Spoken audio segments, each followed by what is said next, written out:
Mr. Fu tells us that a career awaits those able to harness this skill.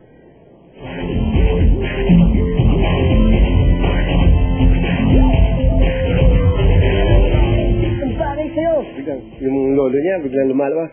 Sandali lang ka po. Mag-iingat ka. Hindi mo kaya mga kalaban natin. Biglang dumating ang monster. Manda kayo. Itong bagay sa inyo. Pocholo Gonzalez has been a voice talent for cartoons and radio plays for 11 years now. As a kid, he would always imitate other people's voices. Little did he know that his penchant for vocal mimicry would later lead him to his present career.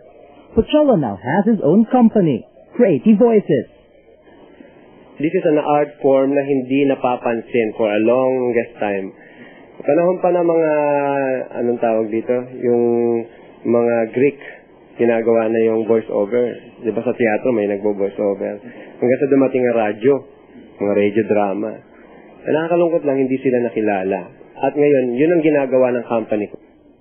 With the popularity of foreign cartoons, particularly anime, a number of local voice talents are finding themselves swamped with offers to dub these programs into Tagalog. Huwag kang mag-alala, Rioma. Makakarating sa kanya to. The election season also opens up many opportunities for them. Tuluyan na ang binasura ng Commission on Election ang Certificate of Candidacy ng party list para sa mga miyembro ng third sex o mga bading. And of course, radio dramas are still very much around. Kasama natin ngayon ang isang lalaki sa unang pagkakataon magpapapako sa krus. Anong pangalan mo? Manny po. Manny Paco po. Kung wala talaga sa puso mo yung ginagawa mo and you're just thinking na trabaho lang to, maging bread and butter mo. Kalimutan mo na yan. Para yung artist di ba? Kahit hindi bumenta yung painting niya, magpe-paint pa rin yan. Kasi yun ang kanyang expression ng kanyang art.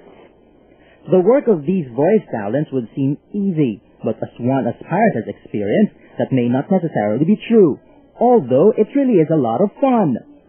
Ano ba?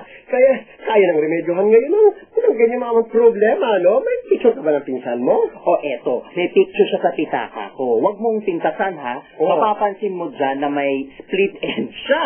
May eye bags, warts at wrinkles. Pero talented yan. Tsaka sabi mo nga, mararemedyohan naman ngayon yan.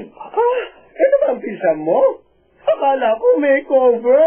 Overhaul pa lang, kailangan dyan. Ang kulit mo Okay. Galing. Thank you.